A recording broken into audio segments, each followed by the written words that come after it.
morning. Welcome to the launch of Planning for Profit, our latest piece of research and the next chapter in our story and journey that actually nearly started 2 years ago.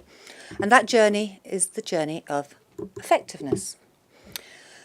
Now, effectiveness, I think, is pretty much central to our DNA here at Newsworks. It kind of drives everything that we do, looking at the effectiveness of platforms. And actually, you know what? Effectiveness is a pretty powerful force. But also we believe that it's underpinned by 3 pillars. A lot of the time people focus on just one of them, which is ROI. But equally we believe that context and influence are pillars that drive effectiveness. Today, however, we are focusing on the ROI element of it. And this isn't quite our first foray into ROI. I'm going to say that word a lot during these next 5 minutes. At our very first effectiveness summit back in 2016 in July, we shared the results of our original ROI study that we did with Sally and Benchmarketing. And this focused on revenue return on investment, alongside some work that we did with Peter Field that unpicked work in the IPA data bank and multi-platform study as well. Move on to 2017 and we continued this journey with an update on the data bank study with Peter, huge and multiple proof points from the RAM metrics database that proves lots of things for us, like which is better, left versus right. Definitive answer, about the same. Let's stop worrying about it.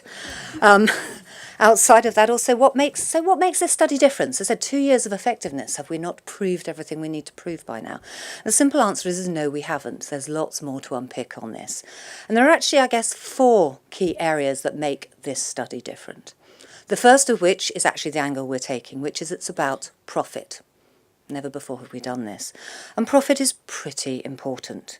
It's a key business metric. Some would argue it is the business metric. If your business isn't making profit, you're not going to last for particularly long. And we've certainly found quite a lot of missing profit out there. The other thing that's different about this is actually the focus on digital news brands. Now, we've done that before, but not in the same study.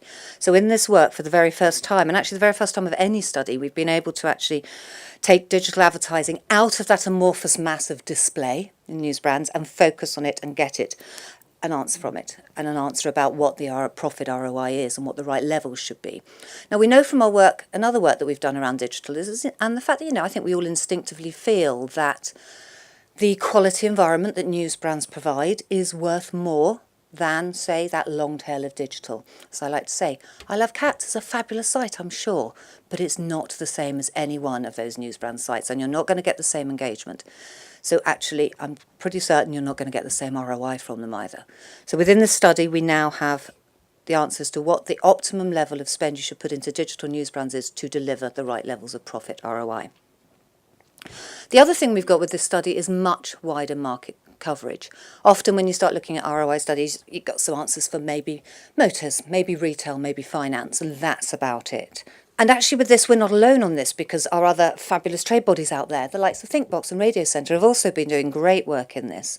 But similarly, they haven't been able to extend out of those kind of core sectors. Sally, through some very clever maths and grouping of things, which I'm not going to even attempt to explain and we'll leave with her, has managed to look at this and take a unique approach on it, which means that we actually cover 86% of UK advertising market and 90% of brands. So whatever kind of sector you work on, you will be able to find your optimum ROI, campaign ROI profit. There's also in all of this the issue of this short, medium-term effectiveness rates versus long-term results. Now that short-term, long-term debate I'm not going to go into now, and it's also going to rage on forevermore, I suggest, because there is no simple answer to it. There's an awful lot of powerful stuff out there that says that we should be rebalancing and swinging pendulums back in terms of long-term brand building. But there's also some fairly powerful business arguments in there to be telling us what's happening in the kind of here and now and in the short to medium term. And it's about getting the balance right. Now, we wholeheartedly agree that we should be moving back to more long-term brand building investment, but we also understand those business challenges that everyone is facing. So with this study, we are looking, and these ROIs that we're talking to you about are in the short to medium term. So not right now, not what's the answer for tomorrow, but proper short to medium term. So 3 to 6 months profit ROI returns, with factors for factoring up to the long term, because we mustn't forget that. There's one thing that this study won't give you. And that one thing that won't give you is comparative media single channel ROIs for profit or anything else. And it won't give you that for two reasons.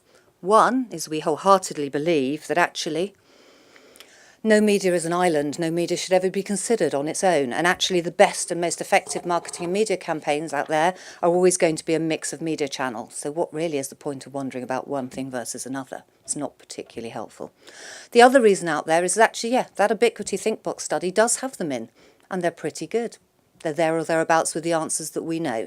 So rather than sit there and chuck another set of metrics out there that, argues whether the answer is £1.50 or £1.51, which frankly isn't helpful, if you're desperate for one of those answers, and I urge you not to be, but if you are desperate, use those. They work, and we're happy with them. So we have an amazing lineup of speakers this morning.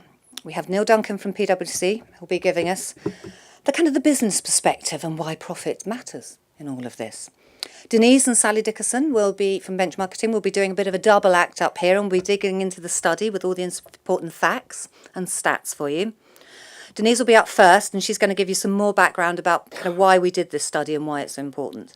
Sally will then share some of the methodology and the results. Now, you don't need to be massively scribbling down notes on this, because we have a copy of Planning for Profit for you as you leave, which has got all of the sectors and all of the data in it. So sit back, listen to it, enjoy it. There's a lot of numbers in this, but enjoy it either way. And then before Denise reveals the profit gap and the startling figures that may have been missed, and I'm giving away here, it's not millions that we're talking about here that have been missing profit, it's more than that. We will also have Philippa, who's going to give us a kindly wrap up on it and why all of this data is important to us.